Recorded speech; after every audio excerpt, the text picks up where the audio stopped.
नमस्कार, आप सभी को दिवाली की ढेर सारी शुभकामनाएं। लगभग 525 वर्षों के बाद 6 शुभ योगों में इस बार की होगी लक्ष्मी पूजा, यानी कि ये दिवाली खुशियों वाली दिवाली है। दीपावली पर लक्ष्मी पूजा का विशेष विधान है। इस दिन संध्या और रात्रि के समय शुभ मुहूर्त में माता लक्ष्मी, विघ्नहर्ता भगवान श्री गणेश और माता सरस्वती जी की पूजा की जाती है। पुराणों के अनुसार कार्तिक अमावस्या की अंधेरी रात में महालक्ष्मी स्वयं भूलोक पर आती हैं और हर घर में विचरण करती हैं। इस दौरान जो घर हर प्रकार से स्वच्छ और प्रकाशवान होता है, वहां वे अंश के रूप में ठहर भी जाती हैं। इसलिए दिवाली पर साफ सफाई करके विधि विधान से पूजन करने से माता महालक्ष्मी की विशेष कृपा मिलती है और इसीलिए हम साफ सफाई भी करते हैं। लक्ष्मी पूजा के साथ साथ कुबेर की भी पूजा की जाती है। पूजन के दौरान किन खास बातों का हमें ध्यान रखना है, ये हमें बताएंगे ज्योतिषाचार्य डॉक्टर दत्तात्रेय होसकरी जी। तो चलिए करते हैं उनका स्वागत। पंडित जी नमस्कार, बहुत बहुत स्वागत। नमस्कार जी। सबसे पहले पंडित जी, हम आपसे ये जानना चाहते हैं कि पूजा का शुभ मुहूर्त क्या है। जी, जहाँ तक पूजा के शुभ मुहूर्त की बात है, मैं सबसे पहले आपको बता देता हूँ। जैसा कि आपने कहा कि 525 वर्षों बाद ये योग बन रहा है, बहुत विशेष योग है। मैं आपको बताऊं कि इस बार 6 योग एक साथ पड़ रहे हैं दीपावली के समय में, जो कि बहुत ही रेयर होता है। और मेरे ख्याल से आने वाले समय में लगभग 450 वर्षों बाद ऐसा योग बनेगा कि जो है 6 योग एक साथ पढ़ेंगे। तो क्या क्या योग हैं, इनको समझना अत्यंत आवश्यक है। सबसे पहले मैं आपको बता दूं, शश योग पढ़ रहा है। जब भी शनि जो है केंद्राधिपति योग हो, केंद्राधिकर केंद्र में रहते हैं, तो शश योग कहते हैं। बहुत महत्वपूर्ण योग है, यानी कि आप जो भी कर्म कर रहे हैं, जो भी पूजा पाठ कर रहे हैं, उसकी सफलता मिलेगी। दूसरा योग है मंगल और सूर्य की युति। ये दोनों जब भी एक साथ होते हैं तो राजयोग बनाते हैं। ये एक बहुत महत्वपूर्ण योग है। तीसरा योग स्वग्रही शनि जो है पंचम भाव में रहने वाला है, बहुत बड़ा योग है। इसके कारण जीवन में सफलता का प्रतिशत बढ़ जाता है। तीसरा है सौभाग्य योग, बहुत महत्वपूर्ण योग। पांचवा आयुष्मान योग और छठवां जो है शुक्र का विपरीत राजयोग। शुक्र संपदा का कारक होता है, धन संबंधी का तत्वों का कारक होता है, ऐश्वर्य का कारक होता है, और लक्ष्मी जी से हम यही सब मांगते हैं। तो वही ग्रह जो है विपरीत राजयोग बना रहा है, बहुत महत्वपूर्ण है। ये 6 योग जो हैं इस बार आपको सभी कुछ प्रदान करने वाले हैं, इसका संकेत हमको मिल रहा है। आइए अब मुहूर्तों की चर्चा कर लेते हैं। मैं आपको बताऊं कि पहला मुहूर्त है सायंकाल 5:37 से लेकर 7:36 तक। यह है वृषभ लग्न का मुहूर्त। प्रश्न अवश्य उठता है कि वृषभ लग्न का मुहूर्त आपको क्या देने वाला है। मैं आपको बताऊं, ये पारिवारिक पूजा होगी। इसके साथ जिसको पारिवारिक शांति, समृद्धि इत्यादि की आकांक्षा होगी, वो सब कुछ मिलेगा वृषभ लग्न के मुहूर्त में। और संतान कारक भी है, ये समृद्धि कारक भी है। दूसरा एक मुहूर्त है रात्रि 7:36 से 9:49 तक। मिथुन लग्न का मुहूर्त है, बुध प्रधान मिथुन लग्न का मुहूर्त। विद्यार्थियों के लिए, शिक्षकों के लिए और पत्रकारिता से जुड़े हुए लोगों के लिए यह मुहूर्त बहुत अच्छा रहने वाला है। इन सभी क्षेत्रों में सफलता के लिए आप इस मुहूर्त में लक्ष्मी जी का आह्वान और पूजन करें। और आखिरी मुहूर्त जो है वो रात्रि 12 बजे से लेकर 2:10 तक है। यह है सिंह लग्न का मुहूर्त। विशेष रूप से ये सबसे ही अच्छा मुहूर्त माना जाता है। और मैं आपको बता दूं, ये व्यापारियों के लिए बहुत अच्छा है। जो भी व्यापार करते हैं उनको सिंह लग्न में पूजन करना चाहिए, ऐसा शास्त्रों में कहा गया है। निशीत काल का एक मुहूर्त है जो कि रात्रि 8:14 से 10:52 तक है। एक मुहूर्त है महानिशीत काल का जो कि 10:52 से रात्रि 1:31 तक है। इसमें यदि आप पूजन करते हैं तो निश्चित रूप से आपको लाभ मिलेगा। सुख, संपदा, ऐश्वर्य, धन संपन्नता इत्यादि आपको प्राप्त होगी। चौघड़िया का एक मुहूर्त आपको बताता हूं। वो मुहूर्त है सायंकाल 5:22 से रात्रि 10:11 तक का। यह है शुभ, अमृत और चर, तीनों ही एक साथ स्थिर योग पड़ रहे हैं। इनमें पूजन करने से धन और स्थिर लक्ष्मी की प्राप्ति का मार्ग आपको प्रशस्त होगा। जी पंडित जी, सुख समृद्धि की कामना हम सभी करते हैं, ऐश्वर्य की कामना करते हैं, लेकिन लक्ष्मी जो चंचला होती है ऐसा कहा जाता है, तो स्थिर रूप से लक्ष्मी माता की कृपा बनी रहे, इसके लिए कौन से मंत्र का जाप हमें करना चाहिए। जी, लक्ष्मी जी के देखिए मैं आपको बताऊं, लक्ष्मी जी का जब भी पूजन होता है तो विशेष रूप से उसमें श्री सूक्त का पठन होता है। और आजकल बहुत से घरों में लोग कनक धारा स्तोत्र का भी पाठ कर रहे हैं। कनक धारा स्तोत्र बहुत महत्वपूर्ण होता है, शंकराचार्य जी द्वारा लिखित है ये स्तोत्र जो है, इनका पाठ किया जा सकता है। जहाँ तक मंत्र की बात है, मैं आपको बताऊं, एक मंत्र है सिंपल सा, ऐं ह्रीं श्रीं महालक्ष्मी देव्यै नमः। इस मंत्र, ये आसान मंत्र है, सभी कर सकते हैं, इस मंत्र का जाप करें। एक और मंत्र मैं आपको बताऊं, ऐं ह्रीं श्रीं कमले कमलालये महालक्ष्मी देव्यै मम ग्रहे प्रसीद प्रसीद आगच्छ आगच्छ। ये मंत्र एक हो गया। इसके साथ ही साथ मैं आपको बता दूं, यदि आप श्री सूक्त इत्यादि का पाठ करते हैं, हिरण्यवर्णाम हरिणीम सुवर्ण रजतस्रजाम चंद्राम हिरणमयीम लक्ष्मीम जातवेदो महावाहा, ऐसा कहते हुए श्री सूक्त का यदि पठन कर लेते हैं, इसमें कोई भी संशय नहीं होना चाहिए कि ये स्तोत्र के पाठ करने के बाद लक्ष्मी जी जो हैं स्थिरता से आपके घर में निवास करेंगी।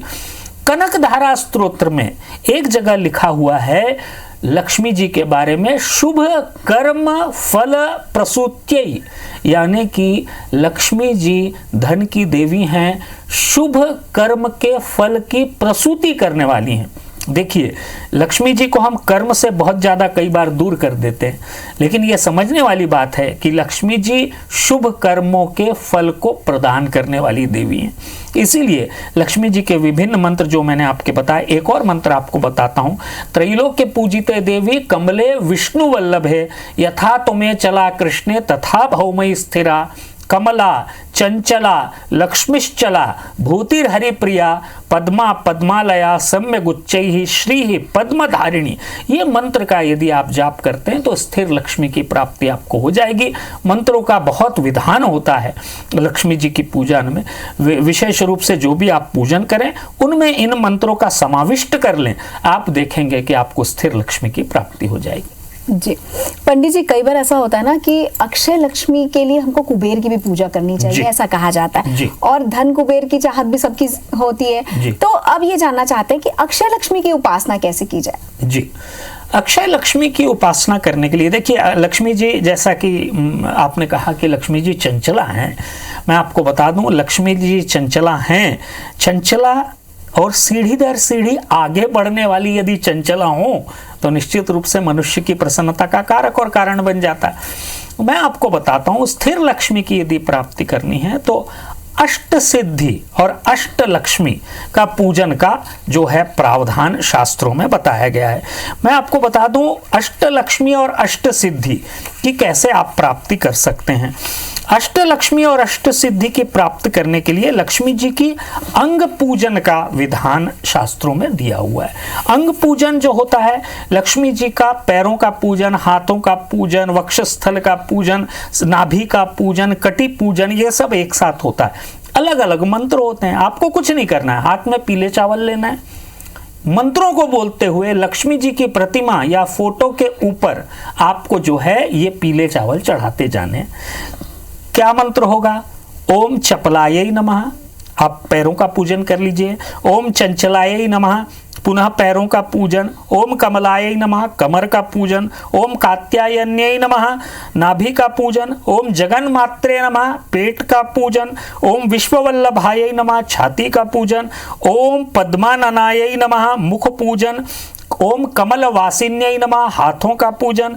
ओम कमल पत्राक्षै नमः, नेत्रों का पूजन। ओम श्रीयै नमः, शिर का पूजन। इस तरह से आप देखेंगे। और एक होता है सर्वांग पूजन, ओम महालक्ष्मी देव्यै नमः।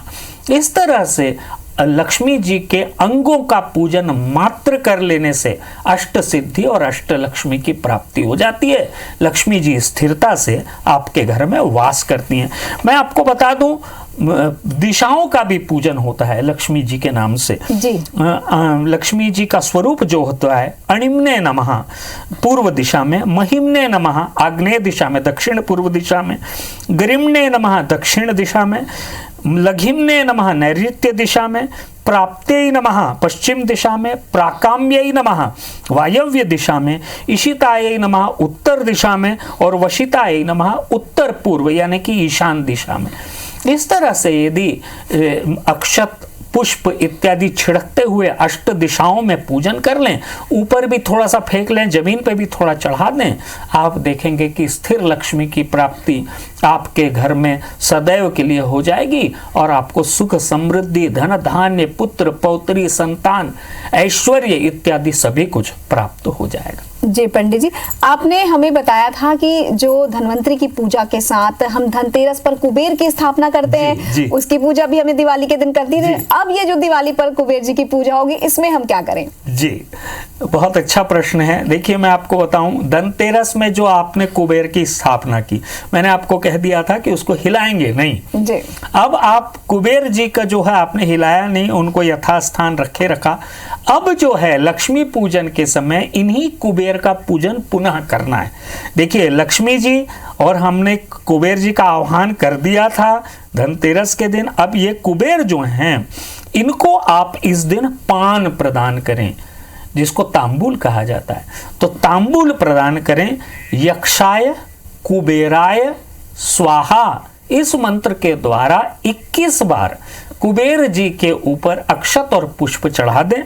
यक्षाय कुबेराय स्वाहा, इस मंत्र के साथ कीजिएगा और कुबेर जी का आह्वान हो गया। कुबेर जी के लिए एक घी का दीपक अर्पित कर लीजिएगा। पीले वस्त्रों से ढक दीजिएगा कुबेर जी को, क्योंकि आपकी तिजोरी में जाना है लक्ष्मी जी के पूजन के पश्चात। तो अब आप ये जो है कुबेर जी का पूर्ण पूजन करने के पश्चात लक्ष्मी जी का विधिवत पूजन तो आपका चल ही रहा है, विधिवत पूजन लक्ष्मी जी का करके आप ये देखेंगे कि स्थिरता के साथ धन धान्य, ऐश्वर्य, संपदा इत्यादि का मार्ग जो है आपको प्रशस्त हो जाता है। जी, अब हम जानेंगे कि अष्टसिद्धि पूजन कैसे करना चाहिए और क्या इसका महत्व है। अष्ट सिद्धि का पूजन जो है विशेष रूप से लक्ष्मी जी के विभिन्न स्वरूप जो हैं उनका पूजन जो है अष्ट सिद्धि में होता है। 8 तरह की सिद्धियां होती हैं: अणिमा, महिमा, गरिमा, लगिमा, प्राप्ति, प्राकाम्य, ईशित्व, वशित्व। ये अष्ट सिद्धियां जो हैं ये धन संपदा के संचय और उनके संरक्षण के लिए आवश्यक हो जाता है। सबसे पहले लक्ष्मी जी के अष्ट सिद्धि की पूजन करने के लिए उल्टे हाथ में आप अक्षत, पुष्प इत्यादि ले लीजिए और एक एक सिक्का भी रख लीजिए। 1-1 रुपए के, 2 रुपए के, 5, जो भी आपके पास सिक्के हैं सिक्के ले लीजिए।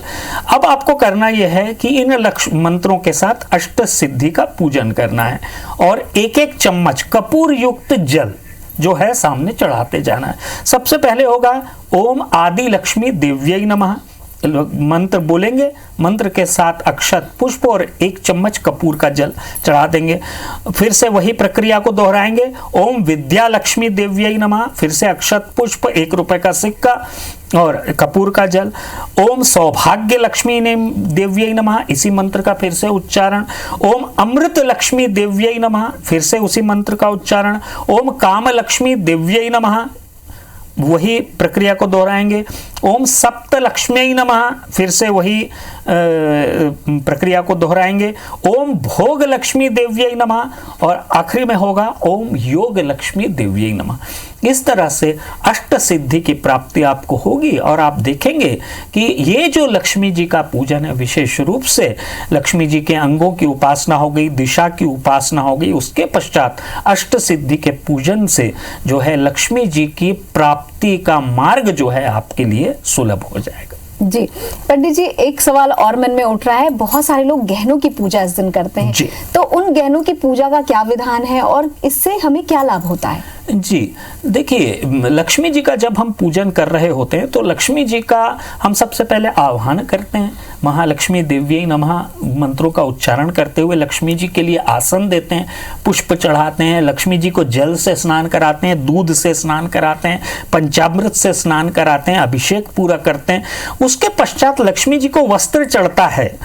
शीतवातोष्ण संत्राणम लज्जायाः रक्षणम परम, ऐसा कहते हुए वस्त्र चढ़ता है। अब वस्त्र तो चढ़ गए क्योंकि हमने लक्ष्मी जी का आह्वान किया है। प्रथम पूजनीय स्त्री हैं लक्ष्मी जी, तो निश्चित रूप से जब लक्ष्मी जी का आह्वान हो रहा है तो उनको सुवर्ण मंडित तो करना पड़ेगा हमको। तो इसीलिए हार, कान की बाली, नथनी और कमरबंद इत्यादि जो है लक्ष्मी जी को चढ़ाया जाता है। मेरा निवेदन सभी से रहेगा कि यदि आपने धनतेरस के समय में कुछ आभूषण खरीदे उसको कदापि लक्ष्मी पूजन से पहले न पहने, लक्ष्मी जी को अर्पित करें। यही पूजन है, स्वर्ण पूजन, आभूषण पूजन। तो निश्चित रूप से यदि आप लक्ष्मी जी के पूजन के दिन आभूषण इत्यादि लक्ष्मी जी को अर्पित कर देंगे, उसके विभिन्न मंत्र होते हैं, उनके द्वारा आपने लक्ष्मी जी को आभूषणों का अर्पण किया और विभिन्न सौंदर्य सामग्री भी आपने अर्पित की। उसके पश्चात जब लक्ष्मी जी का पूजन संपन्न हो गया, पूरा का पूरा महालक्ष्मी का पर्व आपने मना लिया, उसके पश्चात ही उन आभूषणों का उपयोग आप करें। या फिर आप सांकेतिक रूप से भी लक्ष्मी जी को कोई भी आभूषण जिसमें पायजेब होती है, कमरबंद होता है, चांदी के हों, सोने के हों, जैसा उपलब्धता हो उसके अनुसार आप अर्पित कर सकते हैं। जी पंडित जी, अब ये जानना है कि लक्ष्मी जी को हमें क्या क्या अर्पित करना चाहिए और क्या हमें अर्पित नहीं करना चाहिए। जी, लक्ष्मी जी के पूजन में विशेष रूप से प्रावधान ये है कि आप जो है कमल पुष्प अर्पित करें। कमले कमलालय कहा गया है लक्ष्मी जी को, और पद्मे पद्मालय भी कहा गया है लक्ष्मी जी को। इसीलिए पद्माक्षी पद्म संभव भी कहा गया है लक्ष्मी जी को। इसलिए लक्ष्मी जी को कमल पत्र और पुष्प जो हैं प्रिय हैं, उनको आप अर्पित करें। साथ ही साथ मेरा निवेदन ये रहेगा कि लक्ष्मी जी को जिन फूलों से दूध निकलता है वो पुष्प अर्पित न करें, इस बात का विशेष रूप से ध्यान रखें। बिल्व पत्र अर्पित किया जा सकता है, लक्ष्मी जी को किया जाता है, ऐसा शास्त्रों में है, लेकिन बगैर लाल चंदन लगाए लक्ष्मी जी को बिल्व पत्र अर्पित न करें, इस बात का विशेष रूप से ध्यान रखें। लक्ष्मी बेल पत्र के तीनों पत्तों पर लाल चंदन लगा दें, उसके पश्चात लक्ष्मी जी को अर्पित करें। मेरा विशेष निवेदन यह भी रहेगा कि आप लाल रंग के, गुलाबी रंग के और सफेद रंग के पुष्पों को लक्ष्मी जी को अर्पित करें। और अच्छा रहेगा यदि लक्ष्मी जी को आप इत्र अर्पित करें, इस बात का विशेष रूप से ध्यान रखें। तुलसी लक्ष्मी जी को नहीं चढ़ती है, तो तुलसी लक्ष्मी जी को मत चढ़ाइएगा, इस बात का विशेष ध्यान रखिएगा। जी पंडित जी, संस्थानों में भी इस दिन पूजा की जाती है, विभिन्न व्यवसायी इस दिन पूजा करते हैं, घरों में भी पूजा की जाती है, तो इन दोनों जगहों पर पूजा करने में क्या फर्क है और किन बातों का हमें ध्यान रखना चाहिए? जी, घरों में जब पूजन करें तो सायंकालीन वृषभ लग्न में पूजन करें, इस बात का विशेष ध्यान रखें, क्योंकि अक्षय संपदा और लक्ष्मी की प्राप्ति के लिए घरेलू पूजन, पारिवारिक शांति के लिए वृषभ लग्न में सायंकाल किया जाता है। और जहां तक प्रतिष्ठानों की बात है तो रात्रिकालीन पूजन होता है, 12 बजे के बाद होगा इस बार। तो ये दोनों समय का ध्यान रखें। विशेष रूप से लक्ष्मी जी का जब पूजन आप घर में कर रहे हैं तो लक्ष्मी जी का अभिषेक आवश्यक हो जाता है। लक्ष्मी जी अभिषेक प्रिय हैं, तो लक्ष्मी जी का पंचामृत से, दूध से, दही से, शक्कर से, शहद से, घी से इत्यादि स्नान अवश्य करवाएं। यदि आप फोटो की पूजा कर रहे हैं, खाली लक्ष्मी जी या मिट्टी की मूर्ति की पूजा कर रहे हैं, तो खाली छिड़क दें उनके ऊपर हल्के से, तो वो भी अभिषेक ही माना जाएगा। ये क्रिया अवश्य करें। कुछ नहीं हो तो कम से कम थोड़ा सा दूध से तो लक्ष्मी जी का अभिषेक करें, इस बात का विशेष रूप से ध्यान रखें। अब बात करते हैं प्रतिष्ठानों की। तो प्रतिष्ठान में जब आप पूजन कर रहे हैं तो विशेष रूप से विभिन्न तरह की जड़ियां होती है, जड़ी बूटी होती हैं, जिसमें पीली सरसों इत्यादि बहुत सारी, काली मिर्च होता है, तेज पत्ता होता है, बहुत सारी सामग्रियां अर्पित की जाती है लक्ष्मी जी को। वो सब एक पोटली में बांध के चढ़ाया जाता है। तो ये औषधि होती है, इनको अर्पित करें लक्ष्मी जी को। साथ ही साथ मेरा निवेदन ये रहेगा कि जब भी आप प्रतिष्ठानों में पूजन करें तो 8 पीली कौड़ी, 8 पीली कौड़ी, 8 लघु नारियल और 8 कमल के गट्टे, ये तीनों को पीले वस्त्र में रख कर 8 सिक्कों के साथ इनका पूजन करें। श्री सूक्त का पठन करें, किसी अच्छे पुरोहित से पाठ करवा लें। पाठ करने के उपरांत जो है, जब पूजन संपन्न हो गया तो ये गठरी को बांध लें और अपने प्रतिष्ठान के जहां पे आप पैसा रखते हैं, आपकी लॉकर इत्यादि में, वहां पे इसको रख दें। स्थिर लक्ष्मी की प्राप्ति आपको हो जाएगी। इस तरह से ये दोनों में भेद है कि घर का पूजन और प्रतिष्ठान का पूजन कैसे करना चाहिए। जी, बच्चों को विशेष रूप से इस त्योहार से जोड़ने के लिए माता पिता प्रयास तो करते हैं कि वो इस पूजा में शामिल हो। बच्चों को किस तरह से इस पूजा में शामिल होना चाहिए और किस तरह से पूजा करनी चाहिए? जी, बच्चे, जैसा कि आपने कहा, और मैं आपको बता दूं कि बच्चों को सबसे पहले तो पूजन में बैठाना आवश्यक होता है। कि बच्चों को, क्योंकि चंचल होते हैं बच्चे, तो उनको पूजन में बैठाना लंबे समय तक, तो उसके लिए बच्चों को कोई बंदिश मत रखिए, उनको अपने हिसाब से बैठने दीजिए। उनके लिए कुछ खाने पीने की चीज़ें भी आप यदि रख सकते हैं तो रख दीजिए, वो खाते पीते हुए भी देखें तो कोई दिक्कत नहीं है, क्योंकि बच्चे सुनेंगे, श्रवण करेंगे तो सीखेंगे, ये आवश्यक हो जाता है। और देखिए, जैसे कि मैं आपको बताता हूं कि जब बही खाते का पूजन होता है तो वही बच्चों की किताबों का और कॉपियों का पूजन भी होता है, वही सरस्वती जी का पूजन है। या कुंदेन्दु तुषार हार धवला या शुभ्र वस्त्रान्विता, ऐसा बोलते हुए लक्ष्मी जी का पूजन, सरस्वती जी का पूजन वो बच्चों से करवाएं आप तो बहुत अच्छा रहेगा। साथ ही साथ काली जी का पूजन होता है, यानी कि दवात का पूजन, स्याही की शीशी का पूजन या पेन का पूजन, ये कलम का पूजन, ये भी बच्चों से यदि आप करवाएंगे तो बहुत अच्छा रहेगा। और ये करना चाहिए मिथुन लग्न में, यानी कि सायंकाल जो पहला वृषभ लग्न का मुहूर्त होगा उसके बाद वाला मुहूर्त। तो इस मुहूर्त में यदि आप बच्चों से पूजन करा देते हैं तो उनकी मेधा शक्ति में वृद्धि होगी, विद्या में वृद्धि होगी। और 2-4 श्लोक इसी बहाने बच्चों को भी यदि आप सिखा दें तो बहुत अच्छा रहेगा। जी पंडित जी, चलते चलते हम चाहेंगे इस दिवाली पर आप कुछ हमारे दर्शकों के लिए कहना चाहें तो वो संदेश जरूर दें। जी, मेरा विशेष रूप से सभी दर्शकों से निवेदन रहेगा कि किसी भी तरह से कोई गलत आदत का आचरण का पालन न करें, क्रोध से बचें, किसी भी तरह के तनाव से बचें। और दूसरी चीज, एक महा उपाय भी आपको बता ही देता हूँ, वो ये है कि यदि आप लक्ष्मी जी का पूजन कर रहे हैं तो एक कटोरी में चावल भर दें, उसके ऊपर लक्ष्मी जी की प्रतिमा या लक्ष्मी जी अंकित एक सिक्का, चांदी का जो भी सिक्का आपके पास हो वो रख लें और इसको एक थाली में रखें। थाली में चंदन लगे हुए, लाल चंदन लगे हुए 8 बिल्व पत्र 8 और थाली में रख दें। अब लक्ष्मी जी का ओम ऐं ह्रीं श्रीं महालक्ष्मी देव्यै नमः ऐसा कहते हुए 8 बार हल्दी, कुमकुम, अक्षत और पुष्प से पूजन कर दें, बहुत अच्छा रहेगा। 8 कमल भी चढ़ा दें। यदि इतना आप कर लेते हैं तो आपको स्थिर लक्ष्मी की प्राप्ति हो जाएगी। जी, इतनी महत्वपूर्ण जानकारी हमें देने के लिए बहुत बहुत धन्यवाद। हम आशा करते हैं दर्शकों की आपके लिए ये दिवाली हो खुशियों भरी दिवाली। आप सबको हैप्पी दिवाली। नमस्कार। नमस्कार।